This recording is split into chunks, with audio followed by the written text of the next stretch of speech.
All right, this is Alex with First Integrity Title. Going to lead us through the title commitment process. All right, are we ready? Okay. Well, good morning. Good morning. I'm Alex. I'm with First Integrity Title. I'm general counsel there. And so I'm a requisite lawyer, so to speak. Let me kind of give a little intro for you, or If you want so to. you're good to go. So here's kind of the point of this today. I was actually telling them right before you guys came in. I feel like most of us, in regards to title commitment, really just kind of cover our ass. So we like email it to the person and say, hey, please review this and let me know if you have objections, right? But we don't really know what it looks like or what it means or what to look for. That's why he's here, because he's going to be able to give us some advice on here's what to look for, here's what to look out for. Yes, You might need some help. Hey, welcome. Hello, guys. Sorry for the delay. I've got some really good treats here. So he's here really for us to say, you guys should all leave here with a lot better knowledge and information on how can I not only just cover my ass, but really support my clients coming title commitment time and all that. So that's why he's here. I don't know quite how to feed you guys this. Just watch. Oh, I'm so sorry. Come on, This is the weirdest place I could be right now. You can sit there. Okay, so before we get started, hi everyone. You all know me. I'm Becca Strang. I'm really excited that Alex is here. Oh, who's this? It's a recording. Okay, so, great. And Pam in Kansas City, one of our projectors. I'm really excited that Alex can be here. He knows so much more about title and the legalities of it than I do. But just want to say I really appreciate working with you guys, and I'm excited that we can kind of dive into this. I know it's not the most scintillating, but what I found is we've done this with a couple different teams, and people get really pumped about like leaving feeling smarter and more capable. So I hope that's our takeaway today. So thank you for letting me come in today, and I've got some really yummy food from Levin's Deli, and yes, and I've got these things, so you all just kind of circulate it around, grab a plate, and then there'll be some food coming your way, and hi everyone, enjoy. Thank you. Do you know the differences of these things? There are some vegetarian. The egg salad is vegetarian, and there's a smashed chickpea that's vegetarian. And I think there's a pastrami, and I think there's a turkey, and I'm honestly not sure anymore because they were like running late, and so I wasn't able to like confirm everything. And if you're ever in the Golden Triangle in Denver, Yes. I'm good friends with the owner's wife. Oh, there you go. Yeah, and Levin. and he took about 4 or 5 years to get this concept off the ground. Oh, wow. Well, he's Jewish, and he was like, you can't get good Jewish sandwiches, good Jewish pastrami in Denver. And this is his answer to that. Oh yeah, they're delicious. I'm really excited about it. Yeah. Wanted to bring you guys the fancy stuff today. Oh yeah, I'll give you guys a second to get Who wants side coleslaw? Everybody? Yeah. Sure. Thank you. You're awesome. Thank you. Thank you for your business. You bet. Absolutely. Oh, and they gave me some cookies too. Yeah. Those were bonus. Oh wow, guys! Each pickle is individually wrapped. This is new. Look at that. Hey. Hey. So Alex, you know what like stuff and requirements. Pickle? Yeah. No. And so you have someone remotely watching? Sam? Well, you might want to. Are you in pickles? We can get them eventually. She'll listen in. Okay. Because we're literally going to walk through this. Okay, perfect. Couldn't decide what I wanted. Yeah, it started that. Yeah, if you don't come, you know what else you do? You're gonna be a baddie. I hope everyone has some major regrets if they didn't come today. Yeah, Sean. That would be I know, right? so egg salad. Let's make Sean feel bad since he specifically got vegetarian for him. I think that's smashed chickpeas. Is this smashed chickpea? Yeah. Chicken salad? I think this Yes. is smashed chickpeas. The smashed chickpea, I think is yellow. Oh, Think so? Oh. Really? yeah, chicken salad would be the white, I bet you. Okay. Because this one doesn't have egg. Okay. Oh, but I Oh, we think didn't that- get you anything yet. How did I look Turkey. at it? Are you eating? Okay. No, I won't. Okay. This, napkins. Sorry. We'll send this way, Alex. This is spam Yeah. report. Tara. Tara, oh my Yeah, gosh. yeah, we email each other all the time. I've literally never seen you in real life. It is a real pleasure. Oh my gosh. I love it. We love working with I you. know, I love working with you guys. You too. make it so easy. Oh, you're so sweet. So do you. You're awesome. I've got one more significant thing coming around. These are dolmas. Oh, those are great. You can only have one each. Those are awesome. Only one each. Yeah, stuffed grapefruits are good. Stuffed grapefruits with what? Yeah, probably with some rice and where couscous or something, and I bet you like, it's gonna be. Yep. Is it? Huh? I used to make those more with the nanny. I love this. That's what I know. Yeah. Great job, Becky. I was like, I really want like a fancy I'm lunch Jewish for and I love this right for now. my fave And it's team. Passover. Yep, there you go. We've got this coming Please do around. build the fish. That was great. Oh, my. Oh, no. Super, super close to regular. Pass this guy around It's still, too. Tuesday. Yeah, those are super good. And they have like very good flavor. Yummy. You'll like it. There we go. Tyler, Yeah, we're they want to happy come for- on at 6:35 because apparently their neighbor is coming on at 6:50. And I'm gonna look it up, apparently it was like withdrawn last year.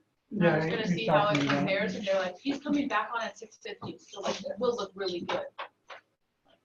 Okay, well, you got fucking my time and money to blow. I'm gonna take a social media moment for 11, so just look really happy, okay? Okay. Are we in it? You're in this. Are you happy? Very. Woo, so happy. What's Ecstatic. the confirmation? Very happy. Everyone is happy. 11 Deli. There we go. Okay, great.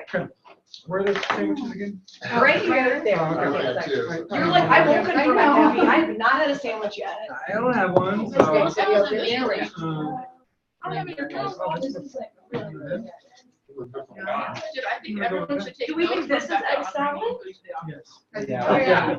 Yeah. I'm like, Would you like- 100%. No, I'm good. Save it for later? No, I'm good. Okay. I got it. More for us, Alex. Yeah. More for us. I get enough of that stuff. Okay. I get it pretty often. I'm gonna put it right here if we want to get it rolling again. So you said the guy, Jewish. Yep. It's like a Jewish profile? I don't know. Everything, he's trying to do everything like a New York Oh, cool. Jewish deli. Yeah. Basically. Because keeping kosher, you just kind of mix milk and dairy, milk and meat together. Well, that and then, Yeah. I would love to supervise the entire. And it'd be great. The slaughtering of the animal, yeah, they have to Pass beat it them around. first. And they salt it more. It's really good. Kosher meat is actually really good. It's more And they flavorful. have to Salted. do two. Integrity. Yeah, you have to I know have, that. yeah, 3 different, they have par, which is like your, anything not meat or milk. And then they have, they have like real kosher. And then they can't, My final thing for you guys before we get going is, I'm gonna pass around some postcards we just did for Sean, and, it's just a great example of if you have a listing and you wanna get more eyes on it, especially if it's an area you're farming. This is a template that I have on deck. It's very Relevate, customized already. So let me know if there's something you're interested in. These cost 33 cents each to print, and he's gonna door knock with them. And you'll see in here, but this is in his Harvey Park area. So it's worth getting a lot of attention on, even if it's not finding his next buyer, it's making sure people know, like, I do biz here. So let me know how I can support you in going to get out more business, because when you get more listings, I think I need to. We'll pass this around. Cool, all right, All right. teach us All right. your ways, title master. Yeah, so this class is going to be on the title commitment. We're basically going to walk through it after I do a couple introductions about title insurance, make sure everyone's on the same page with all of that. The major design of this is, so you guys, when you get the title commitment, you know how to read it, you know where all the important stuff is, so you can be the ambassador to the real estate process that your clients think and expect of you. To be a better service and get better referrals. And that's what it's all about. So in your materials, you're going to have, most people took them out, you're going to have an outline, which is in paragraph form, and then a sample title commitment. And so the outline is more of a reference document. So I'll be talking about it, but not necessarily going word for word through it. It's great to have if you like the source material, so to speak, on what a title commitment is about. But we will mostly be diving into the title commitment and going through it in quite a lot of detail. It's pretty informal. I like to keep it informal, so ask questions. If you have personal or issues that you're having that are relevant to what we're talking about, bring them up, because it's always good to learn by doing. So if you're like, hey, I had a seller who did do this, we can talk about it. Sometimes that makes this meeting go a little long, but I think it's pretty valuable to get real life experience examples. You also remember things better that way. So first off, how new is everyone to real estate? Less than 1 year? Yeah, less than 1 year, Less than 1 1 to year. 5. Everyone's more than 1 year. Woo-hoo! Um, Mark's the oldie but goodie. I really like that. Oldie and goodie. Oldie and goodie. All right. Most people are somewhere between 1.5 years and 3 or 4 years in the business. That's probably most people. And some of us are Really old. more than that. Yeah, I like that better. Seasoned veteran. So hopefully after today, people that are only about 1.5 years in will feel like you're 5 years in. Yes, we're gonna age you. Yeah, we're gonna age you a little bit. Let you know. All right, so just a couple things about title insurance in general, just to kind of set the stage and make sure we're all on the same page. Title insurance is a retroactive policy. So the difference between title insurance and most other types of insurance is that it's retroactive versus property and casualty, all the other insurances we deal with. So it's a little bit different, but you can see that in the title commitment. And it's good to know that. So if you have homeowner insurance, auto insurance, it's about future risk. Title insurance is about risk in the past. It also allows us as title insurance agents to eliminate a lot of that risk. And you'll see us eliminating that risk through the title commitment. And we'll work through there. There are 2 different types of policies, generally speaking, that you guys are going to handle. It's an owner's policy that insures the owner of the property, the buyer of the property, usually up to the coverage amount of the purchase price. And it's for his or her entire life and heirs. And people that will get the property through a will or probate. Then you also have, if you have a lender, a loan, you have a lender's policy. And usually those go together. Same company does both, especially in Colorado. A lender's policy will insure the lender up to the loan amount. And that's the coverage amount. So some people are like, do I have to get title insurance? No, it would be really foolish if you didn't. But if you have a loan, heck yeah, they are going to require you get title insurance because they want to make sure if something happens that they have their own policy, not dependent on you even. Yeah. So the title premium, let's say average around here is like $1,400. Then bundled with the lender's policy would probably be somewhere around $300 or $400. That's paid by the buyer. Okay. It's probably closing costs. Yeah. Okay. Lenders pass on the costs of everything they do. You haven't noticed that. It's a cost of loaning money. I like to say that lenders, the reason why title insurance exists is so that a lender can loan money to someone and know that they're secure on their loan. That's really what it's all about. And so title insurance exists to give that surety to the lender, which makes the whole system go. And that is the reason why for that. I'll just say one other thing. In the contract, there's a choice of title insurance settlement. The real estate commission wants you all to give the consumer the choice of 3 different title companies. A lot of consumers just want you to tell them who to use. So I would say give them the choice, but you can always give a preference of who you want. But the choice of title insurance is always the consumer's choice. It's not necessarily yours. And typically the person who chooses title insurance, so if it's a seller choosing the title company, they pay for the owner's policy. If the buyer wants to use their own, typically they will pay for the owner's policy. In Colorado, as opposed to a lot of East Coast states, we use the equity in the property to pay for the insurance, for the owner's policy. So on the East Coast, the buyers have a choice. They usually choose their own title company, and then they pay the owner's policy amount. We've taken a different stance in Colorado and said, no, we've got equity to use to pay for that, and it's a way of giving good title to the buyer, not the seller. So that's why it's customary for the seller to choose and to pay. All right, any questions generally speaking on title insurance? Anything you guys ever wanted to know? All right, let's jump into the title commitment now. So you have a sample title commitment. Looks like this. This is not exactly what we give out. Ours looks a little different, but this is to try to mimic what it would look like. That it's 8 pages long. A lot of title commitments seeing owners, because there are 8 pages, a lot of those pages are terms and conditions, legalese, stuff, disclosures that you don't have to worry about. About 3 pages are the ones that you have to really worry about. But you'll usually see a title transmittal document on the top that says, this is your title commitment, these are all the people that are getting it. And then you'll see the legalese, the stuff that says that title commitment is only good for 6 months after the effective date, and then some of the terms and conditions. Go ahead. You said, if I heard you correct, that the title policy covers them for the rest of their life. Yeah. But then you just said it's good for 6 months. Title commitment is good for 6 Okay. months. Yeah, sorry, a title commitment is not a title policy. I guess I should have started there. A title commitment, Right. sorry. Okay, I just got confused. I understand what you're saying. Okay. now. Yeah, like once the policy is effective, then it's for the Right. rest of their life. But I'm sorry. I But misunderstood. you leave me. Those are different things. Yeah, I think I need to.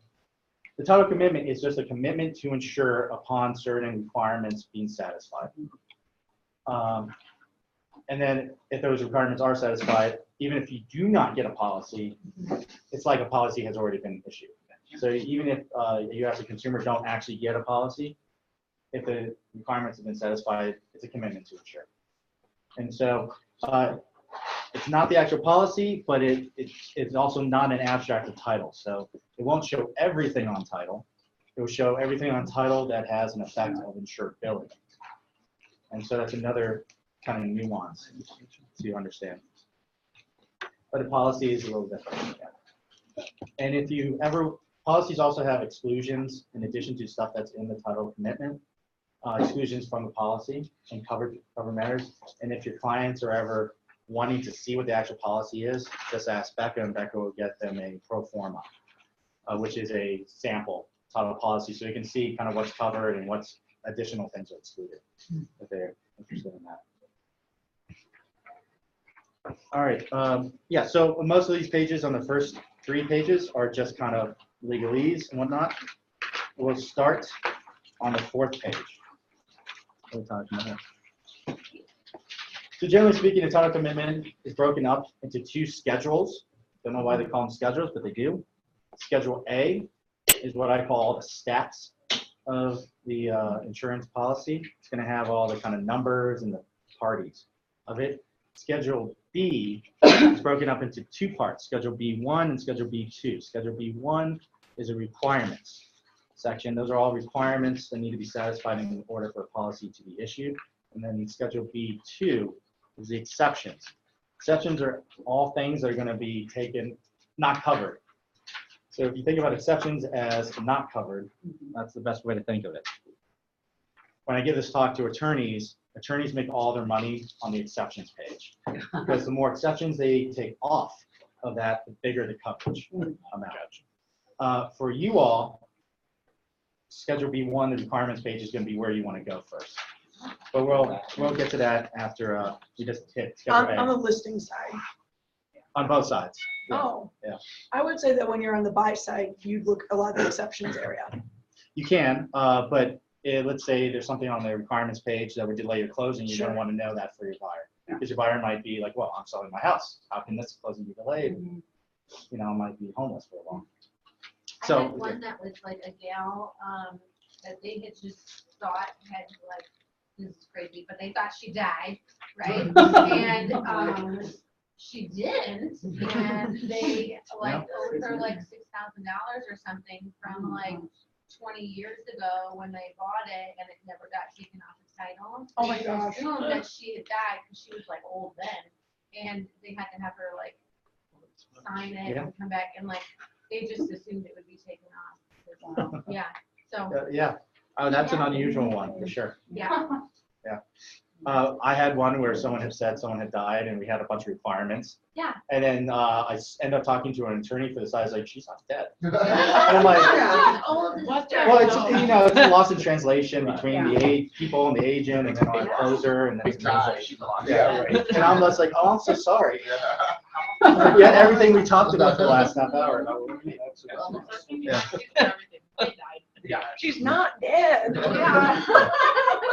All right, so looking at page 4 on the Schedule A, again, these are kind of the stats of the policy. So here you're going to find the effective date under number 1. The effective date is a date that title has searched records. It's not going to be your current date. There's such a thing called a gap between where our current date is April 25th today, but let's say Denver County records are only certified to April 18th. And that can be up to 15 days difference. So you'll see an effective date here of October 17th, 2017. This is an old sample. The actual date that this was probably issued is probably October 25th. So it's always gonna be back. the Right. effective date's good, okay. Yeah, but the effective date is the effective date backwards of coverage. Okay. You don't have to worry about the gap because people can record things in the gap. But if the same company that's handling your escrow and your title, which happens almost all the time in Colorado, is doing that, then the gap is covered automatically. And that's just a public policy that there's such a thing as a gap, it's no one's fault, but who bears the risk? Who can bear the risk more, a big company or a consumer? Big company. And so we take care of that. If, for instance, a different company is doing escrow and title, which is called a bifurcated closing, which happens in California a lot, but could happen here, probably won't 99.9% of the time, you can get gap coverage during gap endorsement. So in that case, let your buyer know that they need to request a gap endorsement from the title company to cover those matters. You'll find on the far right column the premium. So again, this is just kind of the stats. You're going to be going through this and just checking off.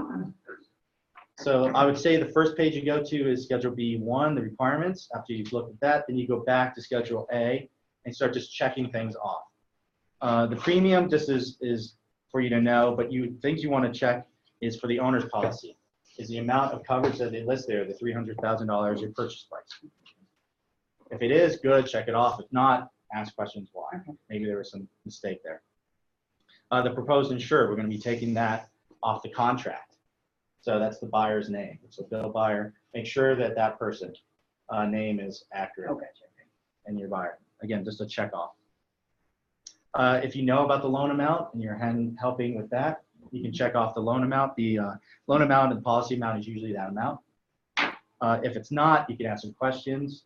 If you want to, maybe they've changed things around. Maybe the lender has changed it. And if you know the lender, do that. You see that additional charges are down there for certificate of taxes due, just telling what the costs are going to be. That's a question. Yeah. Whenever I get the title commitment and certificate of taxes, is there anything I need to look for on that? Because I never do. Okay, good. No. Okay, because I just sort of like, okay, cool. There's a So- statute that makes us get it. Okay, Taxes are going to be taken care of. Yeah. It's more of a disclosure. okay, cool. Make sure that taxes have been paid, what they are, so the buyer can see that. So, Okay. yeah. Thank you. These charges ever changed, $30 bucks, are those just examples? Those are examples. Have they changed? The certificate of taxes is going to be a fee Okay. of whatever our fee is for that. Right. The endorsements are going to be per the underwriter. Okay. Yeah. And some of those endorsements are lender required endorsements, like 8.1 and then Form 100 are lender ones. The Form 130 is the OEC coverage, owner's extended coverage. All right, number 3, that's just going to be the estate that's insured. Generally speaking, you're always going to see fee simple there, unless it's something weird like a life estate or a leasehold, which almost never happens anymore. No one gets that insured. So just check that off that it's fee simple. Under 3, you're also going to see the name of the person who is entitled. So I have Sam Seller there. If that person entitled, because we're going to pull that off the land records, if that person entitled is not your seller, that's a red flag. So that's a good one to check off.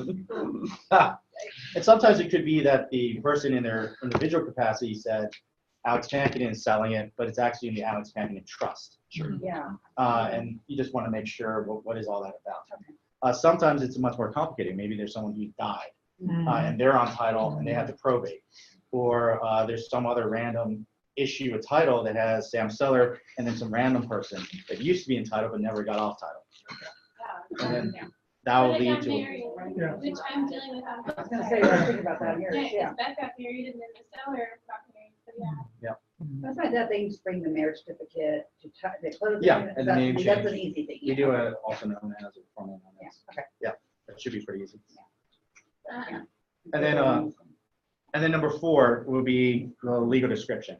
The policy ensures the legal description. So that's a good one to know if you know it. On Where are the, you guys pulling that from? from the last deed. Gotcha. Yeah. So if we look at county records and those should match. then. Okay, if they Yeah. don't, we And if, just let you know, or, And getting an O&E ahead of time for your listings is a good idea because it's going to tell you who the seller is, so you know how to do the contract correctly, and then also the legal description.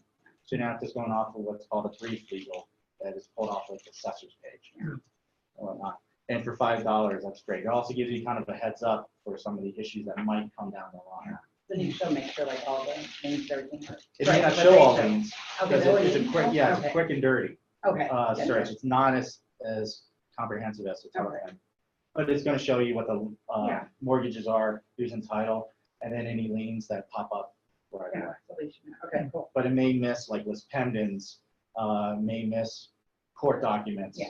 things like that. Okay. It might have some effect on So you're that. saying, the listing agent of best practice may be to get that before you're listed, Oh, absolutely. so that you have that already. Yeah. We were Go talking and about that prepare it, Earlier, yeah. Yeah.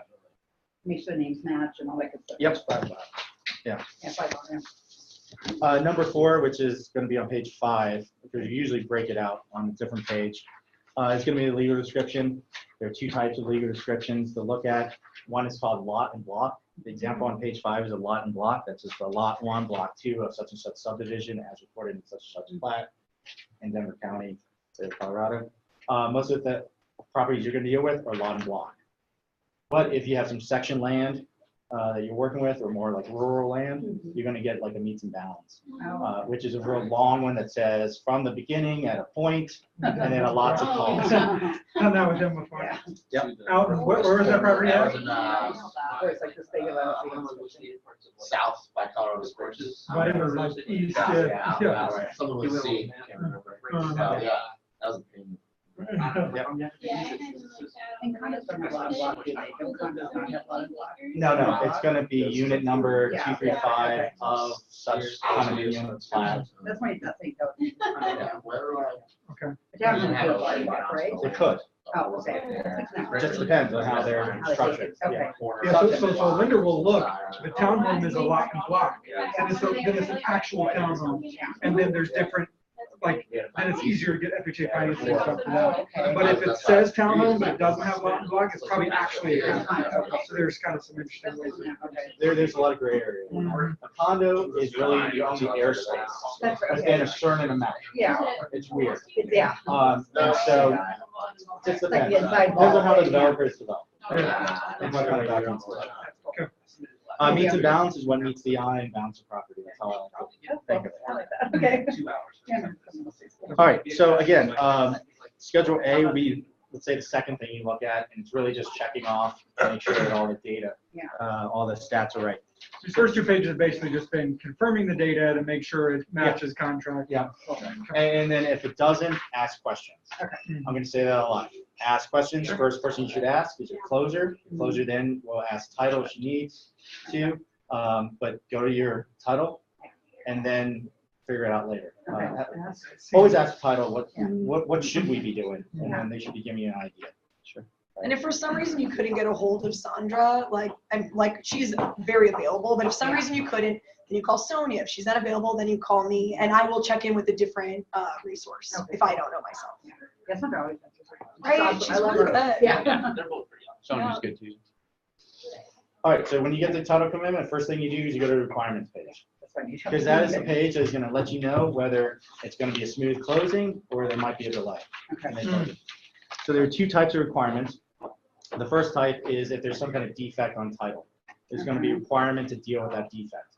These are liens, these are judgments, these are lis pendens, these are the full gamut. It means pending litigation. Oh, okay. And so it's a notice that there's some pending litigation that affects title of the property, Oh, okay. and whoever would buy that property takes subject to that result of that litigation. Okay. We're not gonna close No. on a lis pendens. Lis pendens are hard to get off.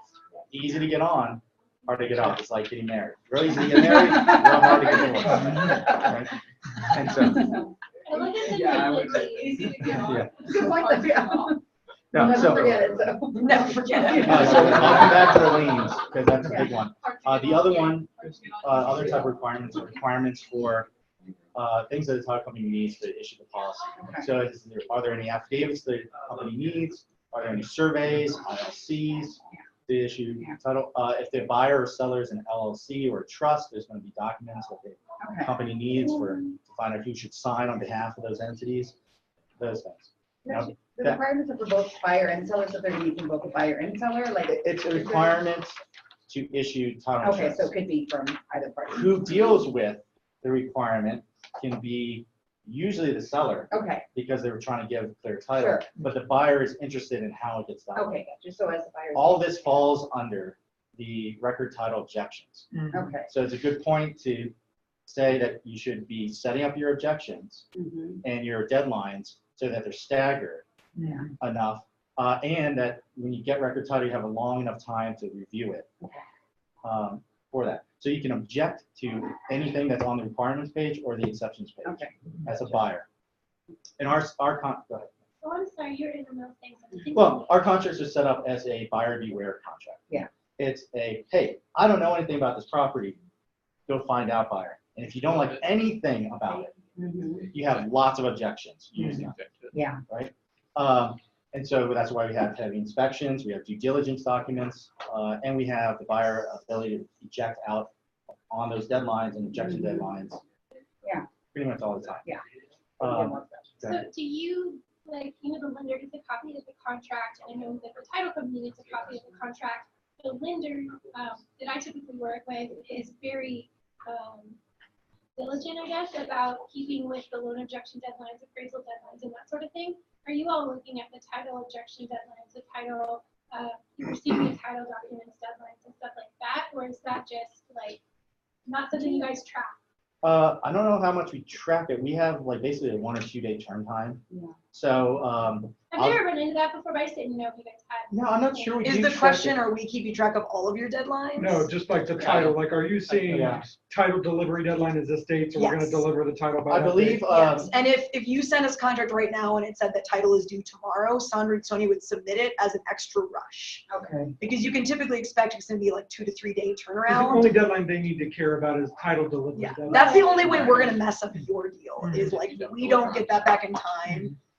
Also, HOA docs deadline is another thing we will keep track of if you've asked us to order them for you. Right. If you say my seller is getting this on your own, legally, we're not allowed to be like helping with that, because it's like, we need to charge you that. Can I ask you a question about that? Yeah. So let's say the seller says, okay, I have a log on to the HOA docs, we have this kind of like, there's still like, what's called a transfer fee, do you guys handle that, or, 'cause that's just a little confusing for me, like, what's in between the HOA docs I've given them, like the CC&Rs that I can get from logging on for the sellers, but there's a transfer fee, does title handle that?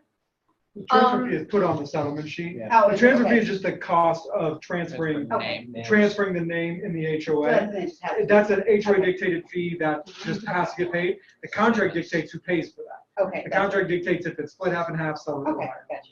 So in the one that we have in, for Aspen Meadows, Mhm. the HOA situation, we still receive the status letter from title for some reason. So, Okay. I don't know, because we got the docs through the website. Okay. So the status letter is saying what then? The status letter is just saying that they have all their fees, they're paid? It's the status of the account. Okay. And so if there are Yeah, delinquencies, $1,000 negative. Yeah. sometimes there's working capital Yeah. that is paid in advance, Okay, that the seller will, or the buyer will get back when they sell. okay. It's just a status Yeah. of, this is the payoff for that. For their account with HOA. Okay, gotcha. And that's mean that You guys do check where the week? We ordered the status letter and we Okay. put that onto the. Oh, it's- selling okay. site. So while we're talking about HOA decks, did you share what I shared with you already with your team? No, not Okay. yet. So, the 2019 contract, it used to say, hey, what's required is like CIC docs and status letter. Now it details like 20 things that are supposed to be provided technically by the seller. And so some title companies, more so the small ones, like smaller affiliated ones, are saying like, we're not even pulling HOA docs anymore. That's on you. We don't want to have to go through these check marks. Other title companies are like, that is a lot, but no problem. We're going to connect you to this third party. And the third party seems innocent enough. And we sat down in a sales meeting and I was like, hey guys, why are we charging more than these other title companies using the third party? And this is the weird part. The third party calls the seller for credit card info rather than it coming out of seller proceeds. Some realtors have told me that when they couldn't get a hold of the seller, they then called the buyer's agent. And we're like, yo, we need payment information. And she was like, don't call me. Like, what Oh is my this? gosh, yeah. And finally, they don't know how much the HOA is going to charge. So they get credit card information from the seller, and there's this unknown fee, and it could be $100, it could be $400.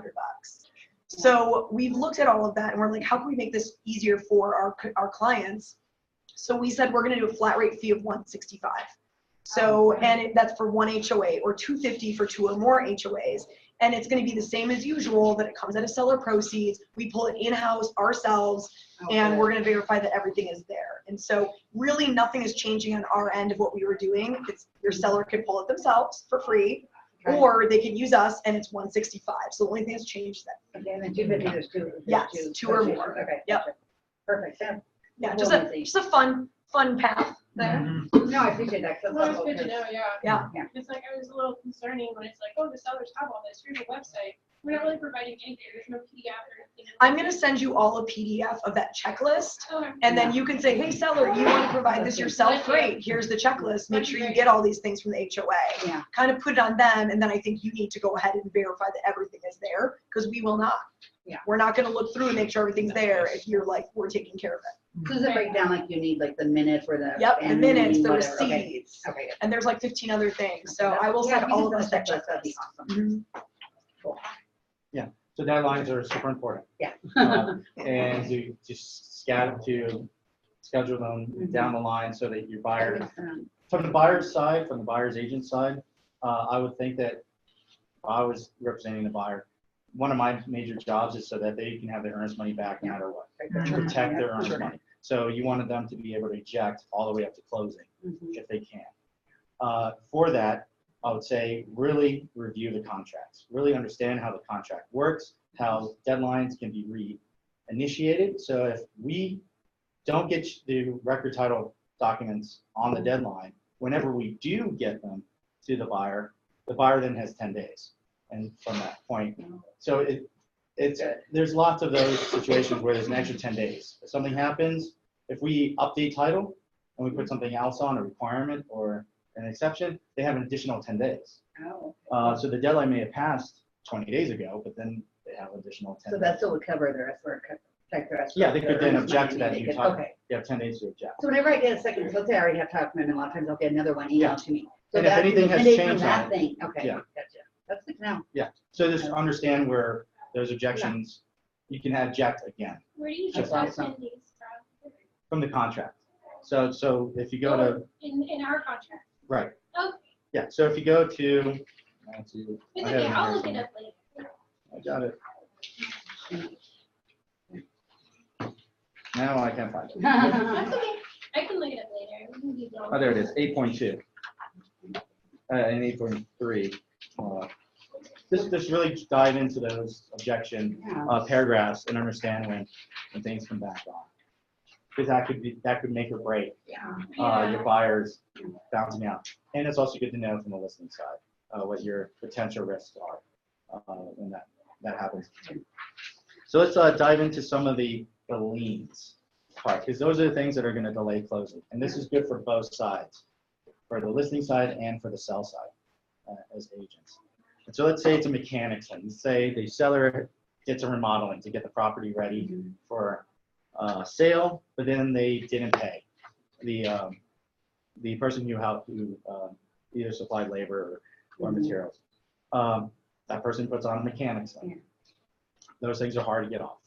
They last for a while. Our standard is 13 months for underwriting, even though they only last for 6 months. From the end of work per statute, it's just a risk thing.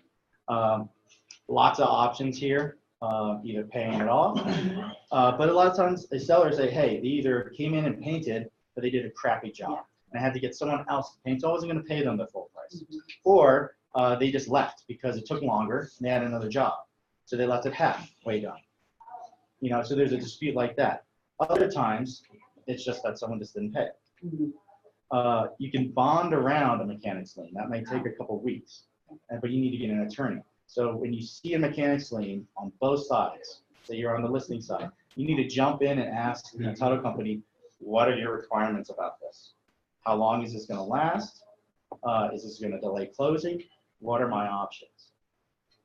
Sometimes mechanics lien is so old but still on title that we'll pass on it because there's a little bit of risk.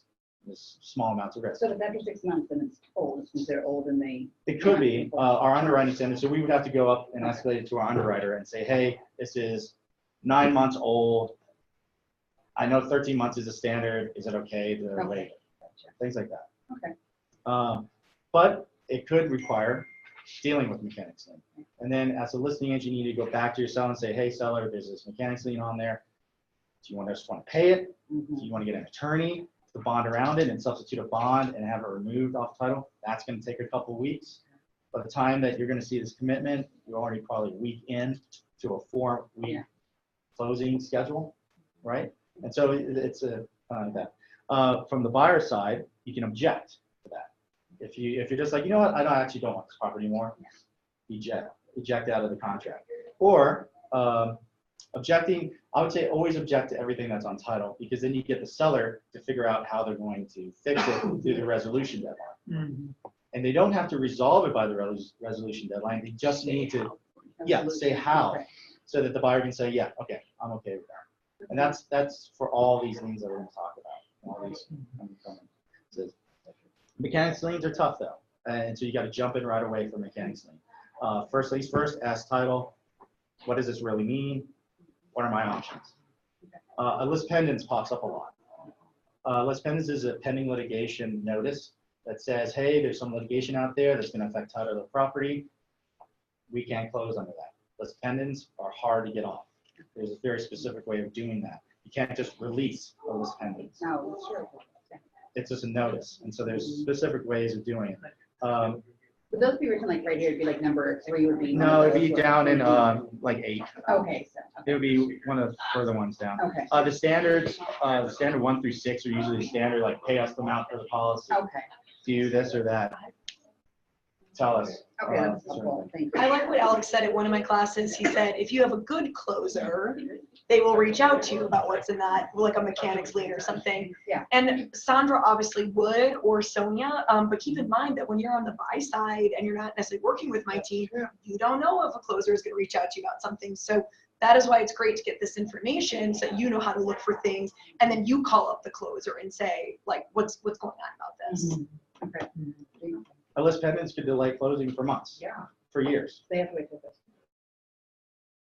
Yeah, if you can't get it, if it really is about title of the property and the litigants really want to litigate that, that could take 2 years to litigate.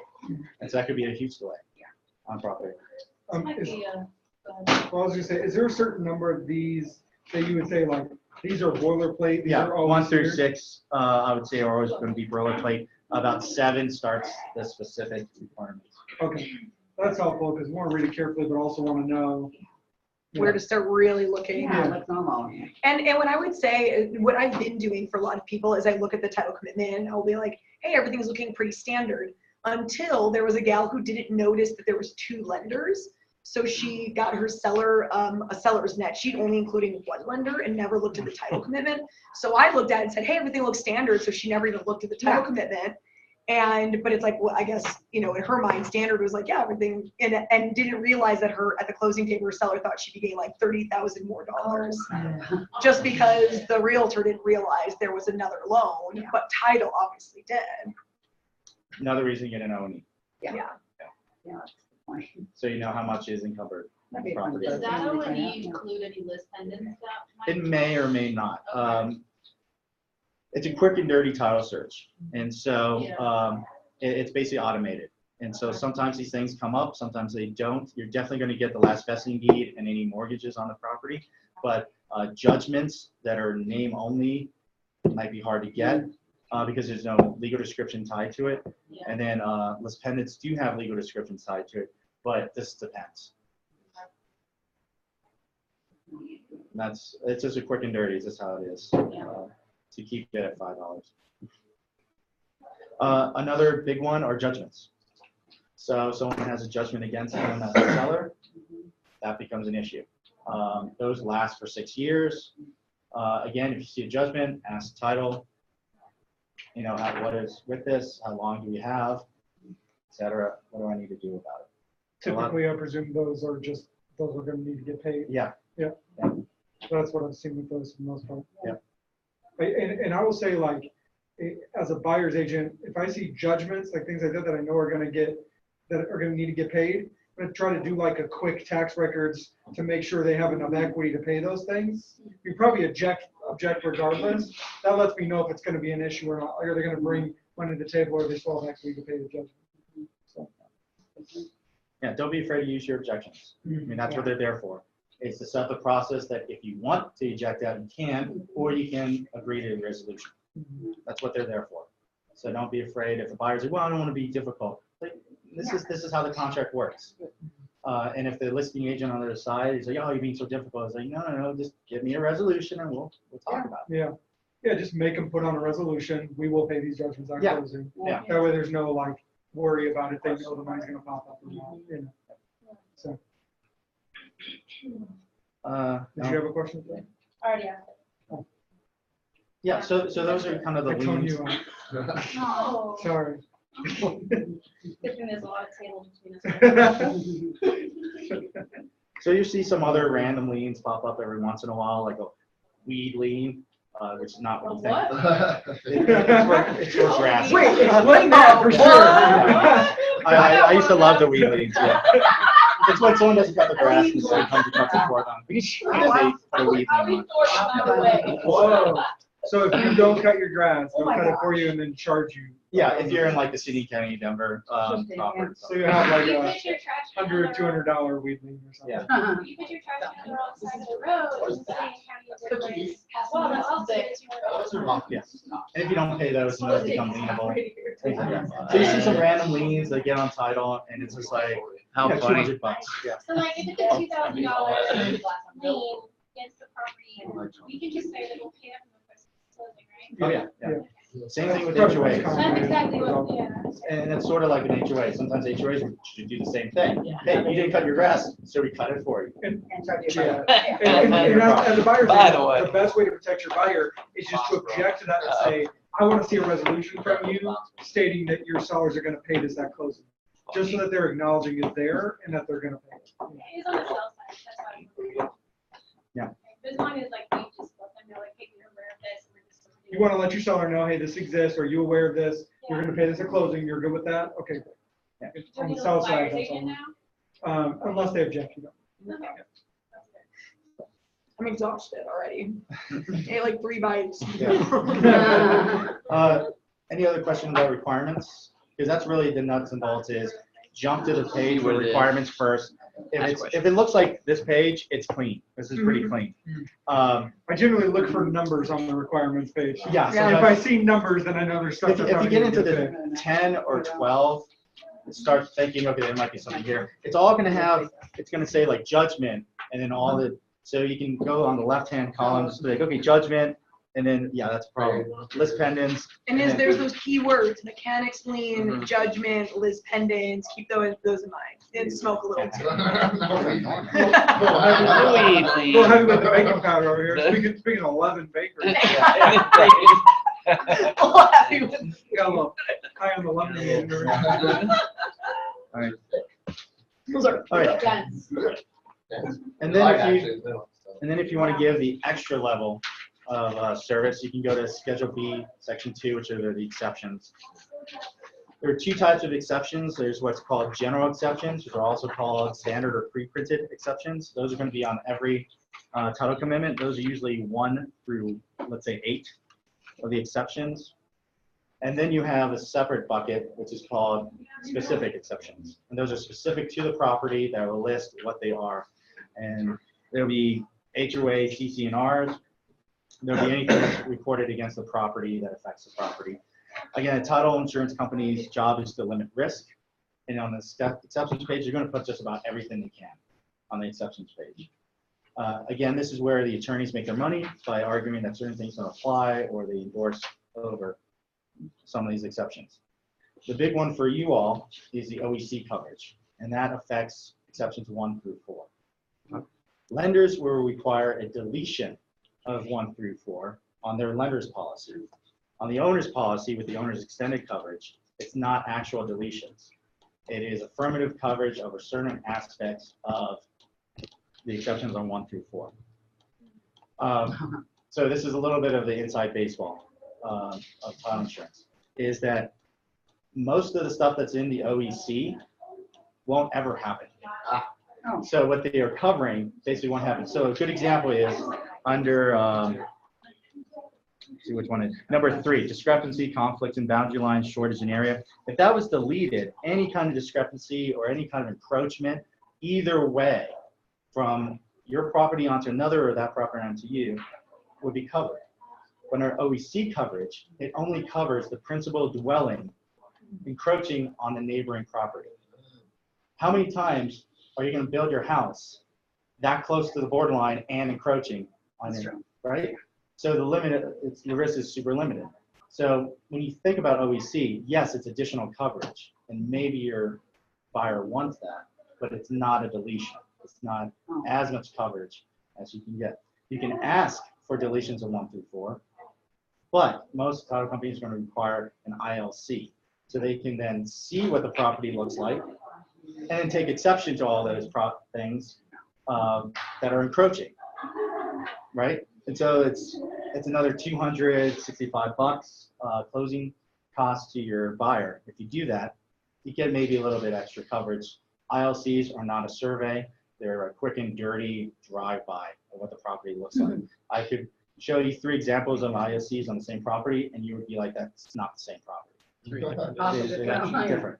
But it's a quick and dirty, gives for $300 at most an idea. Again, title insurance will look at that, and if they see anything that they don't like, they'll put that on the exceptions page. Again, that triggers another 10 days for an objection. So if I was acting in somewhat bad faith as an attorney for someone, I would say, hey, I want deletions of 1 through 4. We'll pay the extra $300. If you put any objections on, then I could eject out of the project. So I could trigger an objection that way and an injection that way. Most people don't get caught for dealing in bad faith in contracts. But there is an obligation to act in good faith in contracts. So again, knowing how to work those deadlines and those objections is big. And you'll see here that on the exception 10 is a good example of there was an ILC done and then they put an objection. You just got enough accepted, so. Great. Wow. She got a lease agreement signed while Gotta do you're. more. Wow, yeah. Lucky title class. That's awesome, man. Lucky 11 cookies. Yeah. Does any questions on? Yeah, so my question on here is, so you're kind of saying there's a lot of boilerplate stuff in here that's just always accepted. When I'm working on behalf of my buyer, if you're being a good fiduciary for your buyer, is the approach basically just, listen, these things are always excluded, so this is standard? You can always ask for them to be deleted. So you can pay the deletion endorsement for any one of these exceptions, whether the insurance company wants to delete it or not. So, no, meaning the insurance company always has the role of, well, we're not going to keep it on. Oh, okay, so they say no. Right, they could say no. A lot of companies and a lot of counsel will work with you and your buyer to delete whatever needs, or to rewrite some of these if it seems too expansive. So for instance, So basically it's, you could ask for some of these to be deleted. Possible they say no. If they say yes, there is going to be additional cost. right. Potentially additional time and like an ILC or something like that. Right, correct. But it isn't, it's not gonna, is it gonna always require an LLC, or is it sometimes just gonna be a fee? Yeah, it depends, yeah. So if it's 1 through 4, it's gonna most likely require an ILC. Because of number 3, which is the discrepancies of boundary lines, they're always gonna want, the title company's always gonna want to have a peek to see what's our risk. And to exclude all the risk that they can. So, If a title company does their job right, there is 0 risk. We have, I think, 3% claims because we eliminate all the risk, because it's a retroactive policy. Sure. What we can't eliminate is forgery and frauds. And that's the real reason why people get title insurance, is in the cases of forgery, fraud, and because your title insurance policy kicks in for defense costs. And that's where all your costs are gonna be. It could be $90,000 to deal with some fraud or forgery issue in title. And that's where So- you're gonna. so one thing that I've seen a lot, maybe this plays into exactly what you're saying right now. If we're helping a buyer purchase a property with acreage, even if it's just a couple acres, and we're asking for OEC, then it seems like the title company almost always asks for an ILC on those properties versus OEC on just a home in a neighborhood or something like that.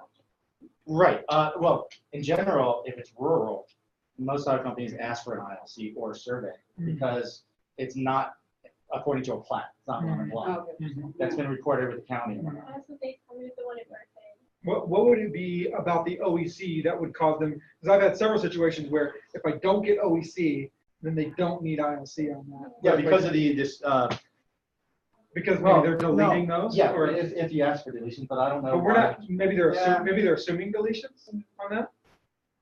No, I don't get it. I probably just need to dig deeper with the title companies on that. There's been several times with a couple different people where it's like, well, yeah, we want owner's extended coverage because that's just our practice, we always check that. Yep. But then the title company's like, well, if you want that, we're gonna You need have to a get. survey on this or something. Yeah, but, yeah, okay, that's because of that additional coverage over the principal dwelling on the neighbor property, they maybe want to have a look in.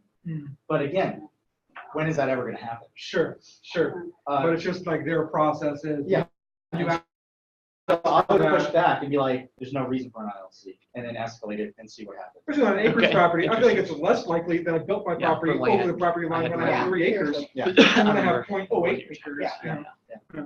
Okay, that's just helpful me to understand. I never understood, there's certain things in real estate I just know always happen, Yeah. but I don't necessarily know why. There's no to expect. I'll give a plug for ILCs also. If you have a nice lot that you want to do something with, so you either want to extend a patio, whatnot, now it's ILC is going to show you where all the lines are for your gas lines. It's going to show your property in a quick and dirty way, but at least you can have something that if that's your plan is to move in and then Sure. do something with your backyard. So you're buying the house for this reason, you better make sure Yeah. you're able You to. can do it, Yeah. yeah. If you're gonna put a pool in the backyard. Yeah. Yeah. But I think you said a key thing of like the Mets and bounds. That's the way that title company told me was the reason for the ILC, because the owner owned. When it gets into those Because like it wasn't on rural block. stuff. Yeah, that's what they said, because it's not a lot in block, but they needed that for whatever reason, because of the Mets and bounds. And I was like, and we were like, meh, so we just like dropped it. But yeah, So I think that was like what. That feels a little bit more subjective than like a lot in block. Yeah. Do you We were on like the side to, of a hill. as a title company, do you like to see OEC on there, or you, We're indifferent.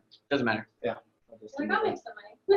It's like $50. Yeah. Yeah. It's, for what it gives you, $50 sounds about right. Okay. For the random risk, and you Sure. feel like you're a little more protected as a buyer. Okay. I There's would, extended coverage versus 65. yeah, I mean, I would ask for deletions and pay the extra money. But I don't know, I'm just kind of, So what does Sure, OEC but do you're then? real specific, yeah. If it's, I'm confused. gives a because- little more coverage over the exceptions 1 through 4 than what's there now, which is nothing over rights and claims. So, and the reason it's standard is essentially Tyler saying like, you know what, let's give the buyers a little bit more coverage for the sake of $50 versus like, what if something did come up and it was gonna cost them thousands down the road when we Yeah. just did that now. Basically, as agents, we are just kind of pigeonholed into asking for our buyer, because if our buyer knows they could have got that extra coverage Sure. and we didn't help them or push for it, That's not we're good. not being a good fiduciary, especially because it only costs us $50. So are these the standard exceptions? I wrote OEC on the side 1 through 4. Yeah. So those, if you order OEC, those are gonna basically be your standard. 1, 2, 3, Exceptions. 4, you get an endorsement that says for exception 3, this coverage. Oh, So I'll have to look up some of them that I have. they still stay on there, but then you get an endorsement that limits their effect to whatever effect is. So it would say discrepancies and conflicts and boundary lines, except where a home dwelling protrudes on the neighboring property. So if your neighbor's fence protrudes on your property, that's not covered under OEC. The removal of that fence. What else? If your patio that is not your principal dwelling is encroaching on your neighbor's property, that's not covered. But OEC will give you coverage for if your principal dwelling Yeah. is on the property. Okay, And he's gotcha. saying that that's highly unlikely. Yeah, it's but super high limit. Right. Okay. 50 Just bucks. because It's be nuts. principals Can you were- $50 gets imagine? us extra coverage. That's the crap. inside baseball. Part of my house. Title It's insurance on is your they figure it, hey, we can give something extra that actually won't ever Doesn't happen. do anything. I mean, in a townhouse, I can see Funny. that being a big deal if you got like a yard, you know? This is like the visionary of a title company. This is what they do is they sit around and brainstorm like, Yeah. what else can I possibly charge go for the wrong? policies? Yeah. Right, Insurance and they're for- a business Dude, for a reason. so That I bizarre. can convince How could be funny an that issue. Yeah. It's more of a problem. Someone like me just brainstorming all day. Yeah. So, I mean, it's really about, get OEC coverage for your client. If they're happy with that, that's great. If they are a little more sophisticated and really dive into stuff, it's like, okay, well, what does that really mean? Not Let much. Becca know. We have a nice explanation to give. Not as nice as this, where you have a discussion, but give a little bit more of an idea of what OEC does cover. And if they want to spend more money, they can try to get deletions. And if they find something on the property they don't like after an ILC and it gets put out as an exception, they can eject out of the contract. So for example, like numbers 10 and 11, like say I'm reading this and it says, all right, so there's a deck upon 5-foot easement as disclosed by, The ILC. yeah, Yeah. so that's telling me that we're encroaching on something else. but- And we're taking exception as a title company to that so that there is no coverage for that. So then me, if I'm seeing that, that's a thing that I should kind of red flag look at. Yeah. or- Do And you pay extra money for it? Well, I think as a buyer, you would probably like object to it on your title objection. Right? yes, and then you get, let's say this commitment is, hey, I want 1 through 4 deleted. Title company says, okay, well, you need an ILC. Okay, I'll pay for the ILC. I get the ILC. Title company says, okay, we looked at the ILC and we added exceptions 10 and 11. Now, they Sure. reissue their commitment, the buyer then can say, I don't like the property anymore. I have another 10 days now to object. I object again. Mhm. And then if the resolution is not good enough, They're out. probably won't be, then you can eject out. Yeah. And depending on what it is, buyer might not care, buyer may care. If it's encroachment of a building or concrete deck, the neighbor could say, I want you to get rid of that. Mhm. And then it's all of a sudden like, okay, I have the cost of that now, to get rid of that.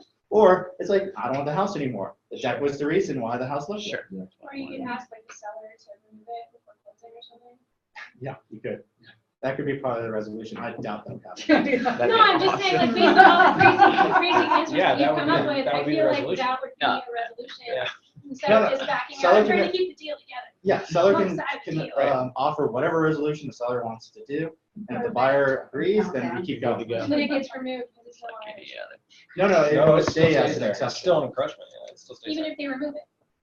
If they remove it, yeah. That's what I'm then- saying, yeah. Yeah, Then yes, yes, in that case. it will. you should never remove the panel.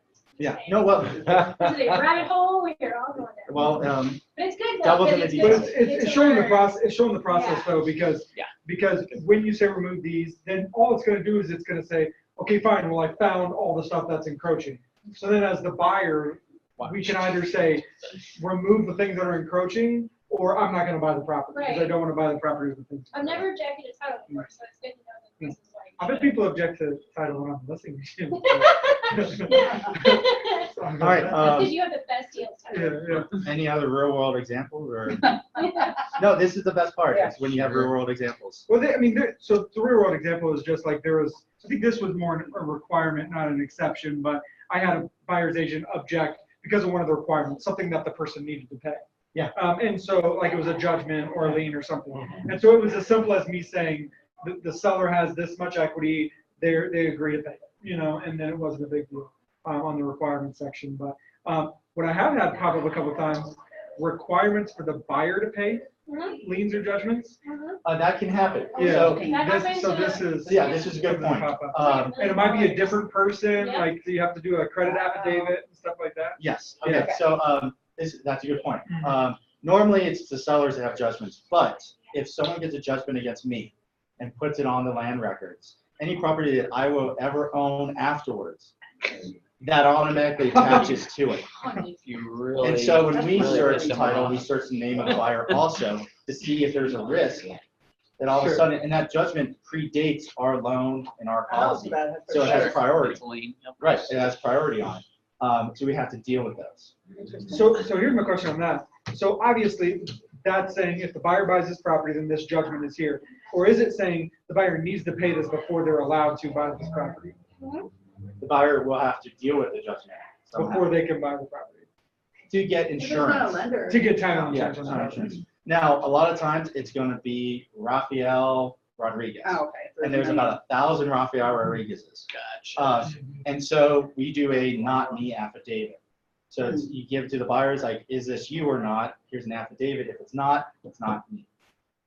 Then we will remove it based off of that affidavit. They like run credit scores That's what thing at they that always point, or do. what are they? We could, but we'll take the affidavit for what it's worth. Gotcha. And then Oh. it's knowledge of the insured, act of the insured, the policy won't cover that. Sure. At that point. Sure, policy's not gonna cover this, so if this is actually you and you're just lying to me, then this is back on you. Yeah. So, I had That's my good to know. first year, we had to get a middle name. Yeah, yeah. They weren't. Yeah. continuing forward. yeah, so look for those too, like on requirements, see if your buyer's name pops I up. was putting middle name now for everyone. I mean, literally, as a best practice on requirements, I flip through that page and I see if I see any numbers, because that's usually like amounts of money someone has to pay, Yeah, for sure. like judgment or a lien. Then you'll see the current deed of trust that's gonna be paid off at closing on there. Mhm. Don't need to worry about that. But in Becca's scenario where there were 2 deeds of trust, but the listing agent only thought there was 1 and gave a wrong expectation to the seller about how much she was gonna get back. Sometimes you'll see a deed of trust that's really old, which has a different grantor's name on it than your seller. That's an older deed of trust. There's ways to deal with that. Either it's been already paid off but not released. Banks have 90 days to release those. A lot of times they don't, especially in a good market like now. They don't do that. They kind of pass it down the road. Sometimes we can deal with it through the title company. But we start working on that immediately. That's helpful. All right, any questions on the title commitment itself, requirements, exceptions? Thank you. No, I'll do, if you have time, I'll do a couple of common title issues. And so this starts on page 15 of the outline. Okay. 1. And these are just a couple ones, and this is probably going to spawn some conversation. The first one is just when someone's buying property through an entity or some representative capacity. So it's an LLC, it's a corporation, it's a trust, it's a personal representative for an estate. Title is going to require certain documents or evidence that that person who's signing has the ability to sign on behalf of that entity. So for a trust, it's a trust agreement. For an LLC, it's the operating agreement. For a person representative, it's letters of testimony and appointment. So just prepare your, on the listing side or the buy side, depending on who's the entity, prepare them that we're going to have to get those documents for due diligence. So it's not a surprise. So what's the trust, what do you need again, just? Trust agreement. So it's the agreement that sets up the trust, who the trustees are, how the trust is. With the lawyer draw. Yeah. That's that. Cool. Okay. Yep.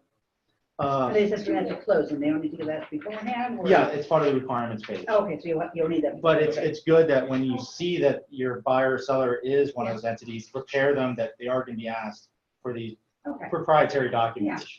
Oh, go ahead. I don't mean to interrupt you. Yeah, I'm just go ahead. waiting until you're okay.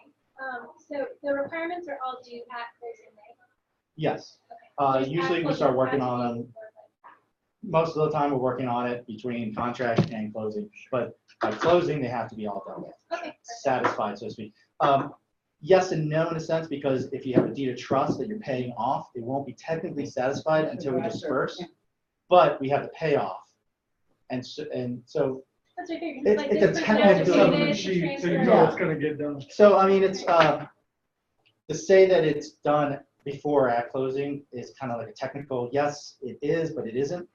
because you're paying things off after we close, Right. but we've already got Okay. it already, yeah. I see what you're saying. So for judgments that we're paying off, yes, we're gonna do it at The day closing. of closing. Yeah, or the day after, you know, Okay. it depends on when we disperse. If it's a 5 o'clock closing. Right. Yeah, I got the it. funding on that work. Yeah. All right, second one on page 17, parking and storage facilities. You see this a lot with condos.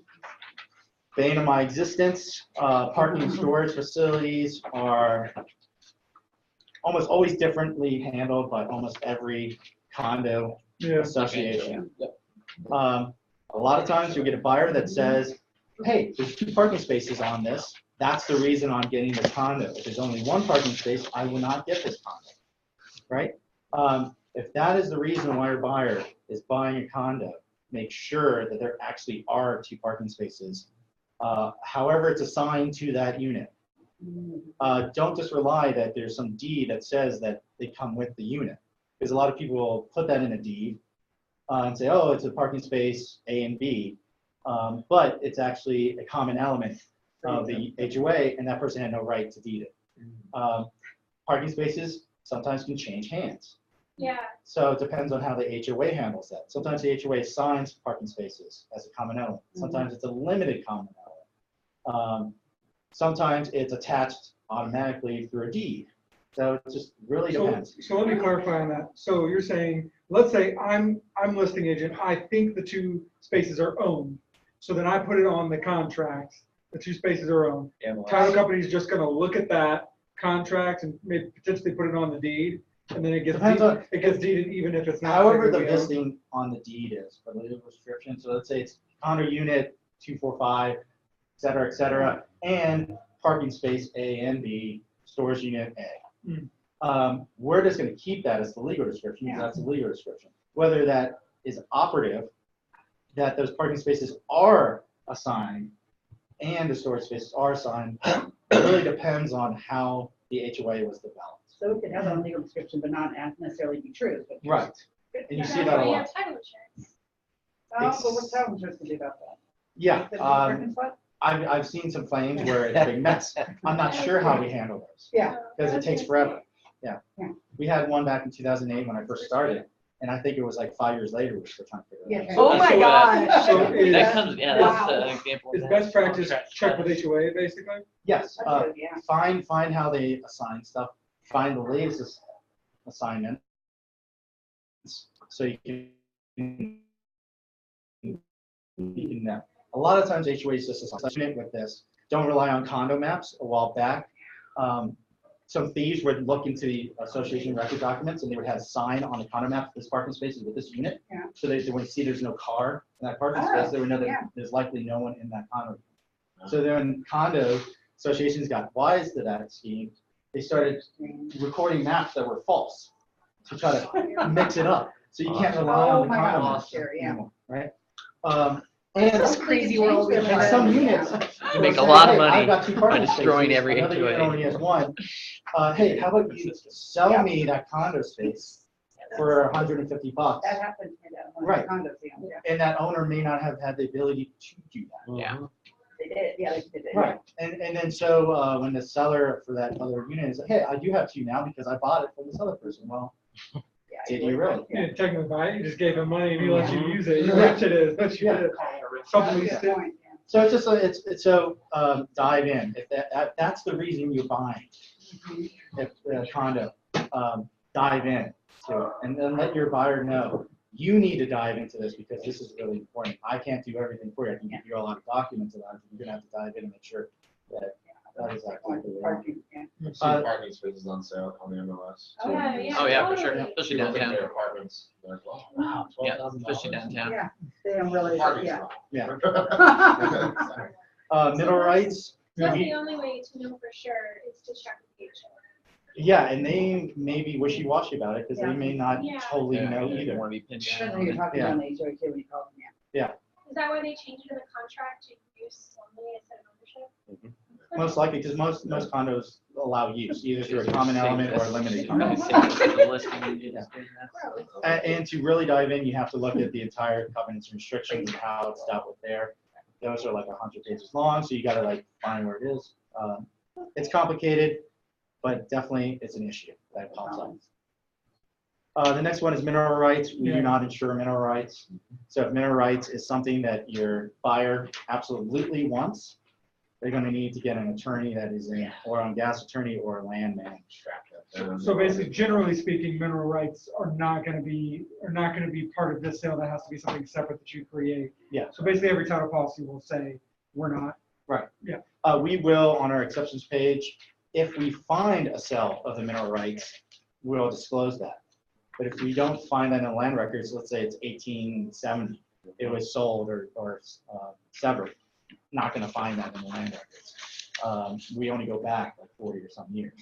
And so if that is why your buyer is like, I want the mineral rights for this property, and that's why I'm buying this, they need to not rely on the title commitment.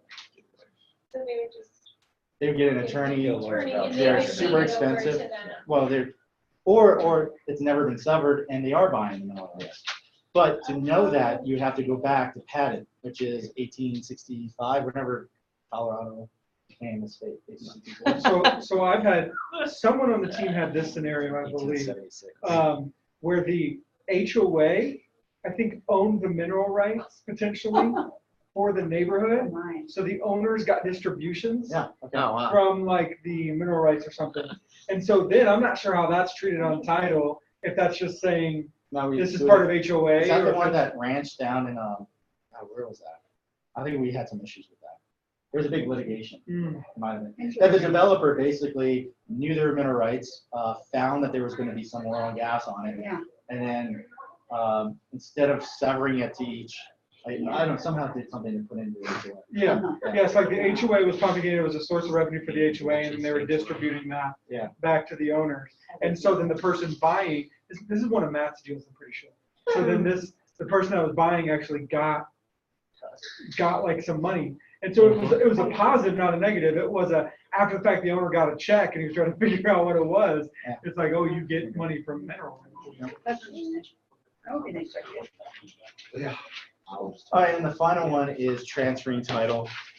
It's a good thing to know that an owner's policy continues after they transfer title according to what warranties were given. So if you give a quitclaim deed out, the title policy dies. But if you give a special warranty deed or a general warranty deed to your buyer, that title policy continues as far as those warranties are concerned.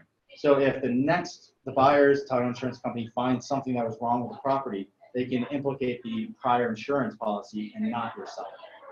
This is kind of one of those extra things to know. So it's always good to use special warranty deeds or general warranty deeds in every sale. Pretty much do that anyway. Yeah. Special warranty deed is the default right now. For, If somebody puts in, like, family member on it, then that would end title insurance? Am I it would end continuation of the Okay. policy. If they quitclaim their family member on with them, Yeah. the family member would not get any coverage, but their coverage would Okay, continue. good, okay. And that's been a real topic amongst my clients because people for a long time would call me and they'd be like, hey, can Sandra get me a quitclaim deed? Yeah. Sure, no problem. And then I actually realized the consequence of like, yeah, we quitclaim deed somebody on there doesn't mean they have title insurance unless they actually buy an endorsement to get them on there. Interesting, okay. And Wow. and it was kind of like, of course, if we can do this thing for you to help you out, we'll do it. It doesn't mean that we're attorneys, and it doesn't Yeah. mean that we're legally doing the best thing for your client at the moment. Here's your quitclaim deed. Yeah, that's You know? what yeah. See it. Yeah. Another issue is someone buys property and they want to put it into their LLC. So they couldn't get a loan under their LLC's name, but they could get a loan personally. But they want it in their LLC for whatever reason. As long as they're the only owner and there's no one else, they're a sole member LLC, Okay. policy continues. Gotcha. Same thing with the trust. If you're the sole beneficiary of the trust, you can put it into Damien a trust. Cox covered this, I think, in think he made it. his annual update course, we Yeah. covered this exact thing. So they're covered for that. But if there's husband and wife, the property's only in the husband's name, and the husband and wife own the LLC, then the policy does not. So it's pretty limited there. But I'm sure you get that question. Yes, and in that instance, you would try to get an additional insured. Depends on whether the insurance company wants to add that additional insured. General and special, what's the difference? Say again, I'm sorry? General and special warranty. If you're a seller, you want to give a special warranty deed. If you're a buyer, you want a general warranty deed. A special warranty deed says that I warrant title only to the fact that I did something to title that screwed the title up or something. A general warranty deed says I warrant title for all of time. Whether I did it, my previous owner did it, or previous. It's just added protection. So general warranty is the added protection, special. For the buyer, but you don't want to, So if you're You're writing a representing contract for yourself. you guys, you're writing a contract, don't you always ask for general warranty? deed? If you're the buyer. as a buyer, it's what If you you're do. the The buyer. default is special, so we've made a public policy that says your special Okay. is what the seller most likely wants to get. Okay, gotcha. So if no box is checked, then it's Yes. special, Special but box. Which all is- is checked general warranty. Yeah. And then if they Yeah. say, sometimes they'll say in the, No, yeah, in in the the, counter. in the counter or in the In the- listing, yeah. yeah, that this is the type of deed that we're Okay, conveying. And that's instructions for us. The new contract also allows us to put the specific exceptions onto an exhibit as exceptions to the warranties.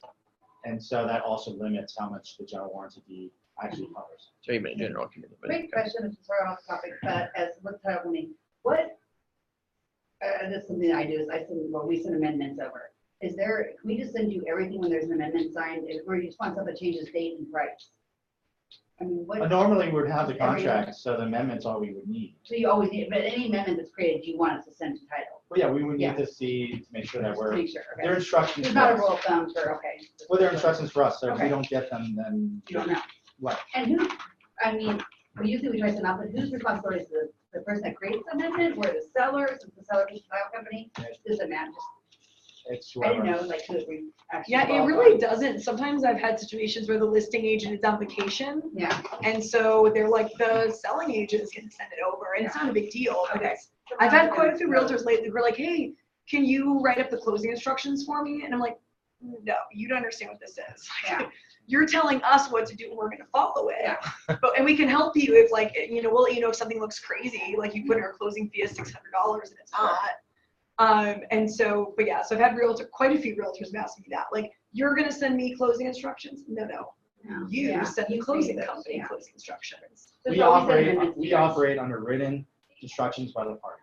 Yeah. And that's the only way we can operate. Sure. We also are a neutral third party, so we can't, it's a weird fiduciary duty that we have. We have a duty of standard and care for it, but our loyalties are kind of in the middle. Okay, It's that we can't act as a true fiduciary for one party or the other. that makes sense. And so that's why we get the instructions. That's why earnest money becomes an issue, is when the contract dies, and it's like, okay, well, the buyer should get their earnest money back. It's like, well, can we get written instructions Yeah. for that? So basically, you started writing it then. Right, we can't interpret the contract. Okay. You can't make conclusory Okay, that makes determinations. perfect sense. But that happens and it sucks, because earnest money can be quite a lot of money, and the seller could be like, wow, I don't want to release it, I'm not gonna sign that. Right. Got And- $100,000 on the It's- That's insane. And we have to wait 120 days. That's before- a 1.9 million, but still, But still, yeah. that's Yeah. lots. I've seen one for like 1.3, and it's like 12,000. Oh, yeah, they're also facing foreclosure, want to make sure they're serious. But anyway. $100,000. All right, Wow. well, that is it, and more Sweet. than Thank you, man. Thank you, Alex. enough. You guys